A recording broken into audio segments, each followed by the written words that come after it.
नमस्कार दोस्तों। Erectile dysfunction के लिए, लिंग में तनाव की कमी के लिए अक्सर लोग एलोपैथिक मेडिसिन जो है ओवर द काउंटर मिल जाता है, जो कि टडालाफिल, सिल्डेनाफिल, वियाग्रा जो हम लोग नाम बोलते हैं, इन मेडिसिन का प्रयोग करके अपना काम चलाते हैं। लेकिन क्या आप लोगों को पता है कि इन मेडिसिन का साइड इफेक्ट क्या हो सकता है? मोर और लेस साइड इफेक्ट सबको पता है कि थोड़ी बहुत जो है हॉट फ्लैशेस हो सकता है, पेट खराब हो सकता है, हेडेक हो सकता है, थोड़ा सा हार्ट बीट थोड़ा बढ़ सकता है। ये तो कॉमन साइड इफेक्ट है। लेकिन कुछ सीरियस साइड इफेक्ट भी हो सकता है, जिससे कि आपका लाइफ जा सकता है या फिर आपका लाइफ खराब हो सकता है। तो उनमें से आज हम लोग एक साइड इफेक्ट के बारे में बात करने वाले हैं। मेरा पेशेंट जो कि आज से 2 महीना पहले वियाग्रा खाने के बाद इनका अंदर साइड इफेक्ट हुआ, और ये साइड इफेक्ट हुआ था इनका आँख का ऊपर। इनका आँख का रोशनी दिन पर दिन कम हो रहा है। आज से 5 महीना पहले ये पेशेंट वियाग्रा खाए थे, सॉरी टडालाफिल खाए थे। टडालाफिल खाने के बाद इनका आँख का रोशनी आहिस्ता आहिस्ता कम होना स्टार्ट हुआ। तो ये जो डॉक्टर है, जो आँख के डॉक्टर है, ऑप्थेल्मिस्ट के पास वो गए थे। उन्होंने नंबर लगाया, लेकिन वो नंबर दिन पर दिन बढ़ रहा है।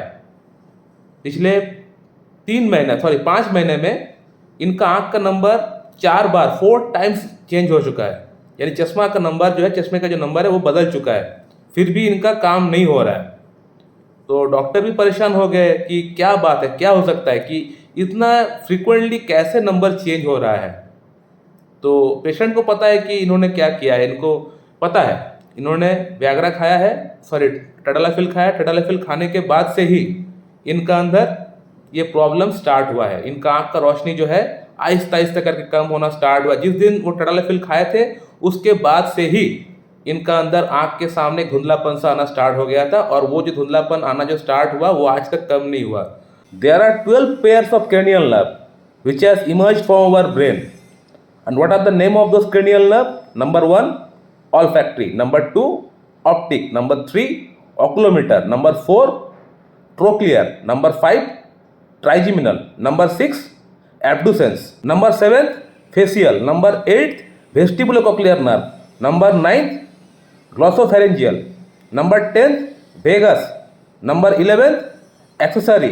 Number 12, hypoglossal. तो ये जो मैंने आप लोगों को 12 पेयर्स ऑफ क्रेनियल नर्व्स का जो नाम मैंने आप लोगों को बताया है, इन सभी नर्व्स का कुछ ना कुछ काम होता है एज ए सेंसरी ऑर्गन के तौर पे, यानी सेंसरी ऑब्जेक्ट के तौर पे इसका काम होता है। जैसे कि एक नंबर जो मैंने नाम का नाम बताया, ऑल्फैक्ट्री। ऑल्फैक्ट्री से पता चलता है स्मेल, कोई खाने का गंध, सुगंध, दुर्गंध जो पता चलता है वो ऑल्फैक्ट्री नर्व से पता चलता है। एक नंबर जो नर्व का मैंने नाम बताया ऑल्फैक्ट्री, उससे पता चलता है। सिमिलरली आँख का रोशनी कम हो जाए, आँख में अगर दिखता नहीं है, तो उसके लिए जो नर्व जो रिस्पॉन्सिबल है वो है ऑप्टिक एंड ऑक्यूलोमीटर। ये 2 नर्व इन्वॉल्व होता है आँख के लिए। सिमिलरली कान के लिए वो है 4th नंबर जो नाम मैंने बताया था आप लोगों को, ट्रोक्लियर। ये ट्रोक्लियर जो होता है ये कान के लिए होता है। कान में अगर सुनाई ठीक से नहीं पड़ता है तो ये नर्व रिस्पॉन्सिबल होता है। सिमिलरली अगर खाने का टेस्ट अगर नहीं मिल पाता है तो उसके लिए होता है आपका ग्लोसोफेरेंजियल। तो इस पेशेंट का अंदर टडालाफिल खाने के कारण से या तो ऑप्टिक नर्व के अंदर या ऑक्यूलोमीटर नर्व के अंदर कहीं ना कहीं कुछ मेल फंक्शनिंग स्टार्ट हो गया है, और इसके बाद इसको खाने के कारण से ही हुआ है। ये पेशेंट बड़ा प्रोमिनेंटली मुझे बताया है। अब होम्योपैथी में तो इस पर्टिकुलर प्रॉब्लम के लिए कोई मेडिसिन नहीं है। Doctor Kent, doctor Nash, doctor Hahnemann ने कोई मेडिसिन हमें दे के नहीं गए हैं कि वियाग्रा खाने के बाद अगर कोई प्रॉब्लम होता है तो आप ये मेडिसिन आप पेशेंट को दे सकते हैं। ऐसा कोई मेडिसिन नहीं है, कहीं पे कुछ नहीं लिखा है। तो क्या हम लोग इन पेशेंट को ठीक कर पाएंगे या नहीं? इन साइड इफेक्ट को हम लोग ठीक कर पाएंगे, दूर कर पाएंगे या नहीं? बिल्कुल कर पाएंगे। कैसे कर पाएंगे? जैसे हम लोग बाकी प्रॉब्लम्स को ठीक करते हैं उसी प्रकार से हम लोग पेशेंट का केस टेकिंग करेंगे। केस टेकिंग करने के बाद टोटालिटी के बेस पे सिंगल मेडिसिन प्रिस्क्रिप्शन करेंगे।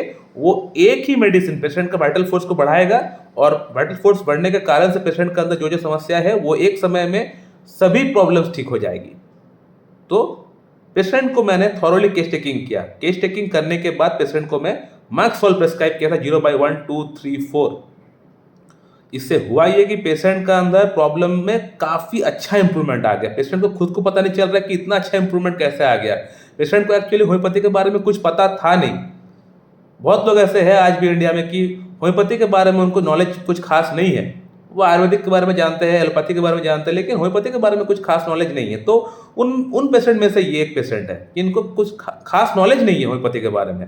वो तो इनको यूट्यूब को थैंक्स बोलना चाहिए कि मेरा वीडियो यूट्यूब ने प्रमोट किया, इनको वहाँ पे अपना टाइमलाइन में दिख गया और इन्होंने देखा और एक एक करके वीडियो देखते रहे। देखने के बाद मेरा ऊपर ट्रस्ट बिल्डअप हुआ, होम्योपैथी का ऊपर ट्रस्ट बिल्डअप हुआ और ट्रीटमेंट स्टार्ट किए मेरे पास से।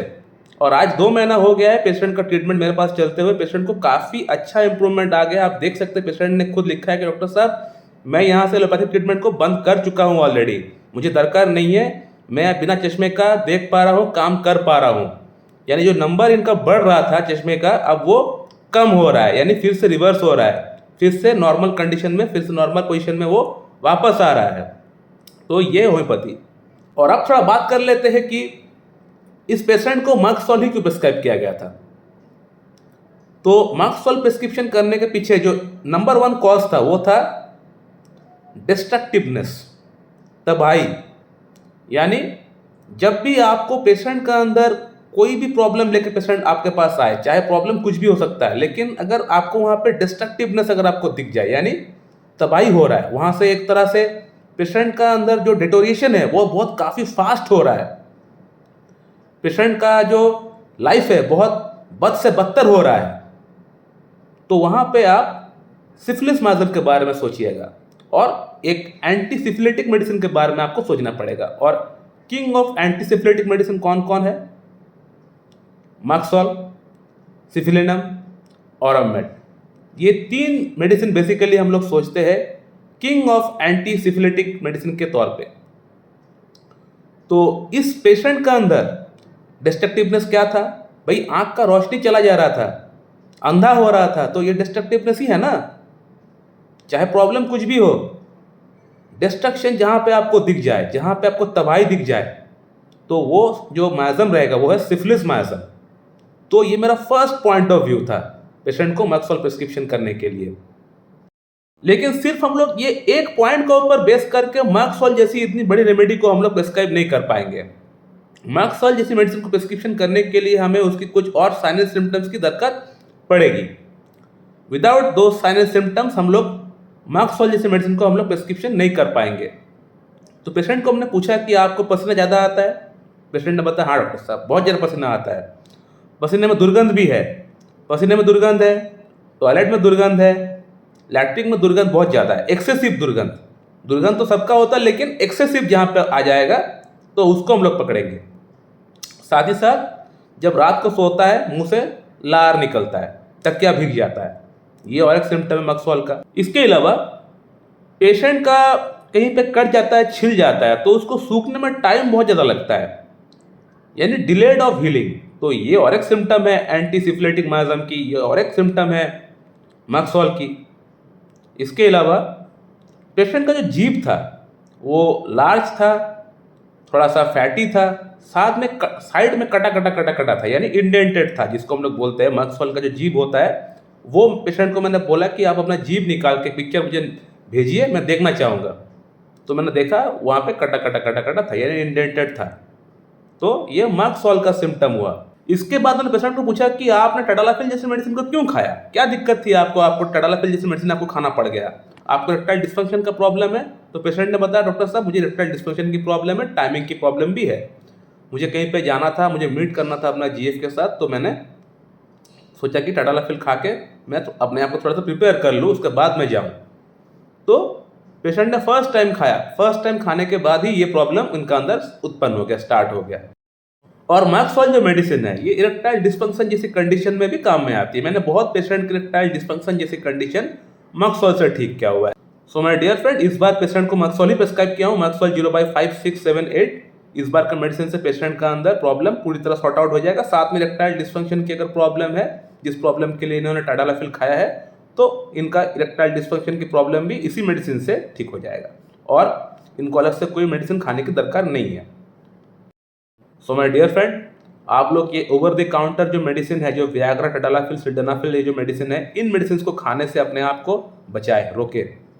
इन मेडिसिन का साइड इफेक्ट बहुत ज़्यादा होता है। इन मेडिसिन से आपका लाइफ खराब हो सकता है, स्पॉइल हो सकता है, हार्ट अटैक हो सकता है, हार्ट फेलियर हो सकता है। अभी आपने जो पेशेंट का केस वीडियो देखा, इस पेशेंट का लाइफ भी ऑलमोस्ट खराब हो चुका था, ऑलमोस्ट स्पॉइल हो चुका था, क्योंकि अगर आँख नहीं है तो दुनिया नहीं है। तो वो तो इनका लक अच्छा था कि उनको मैं मिल गया, सबको तो मैं नहीं मिल पाऊँगा, ठीक है ना। तो इसीलिए आप लोग इन मेडिसिन से बचिए अपने आप को, बचाए अपने आप को।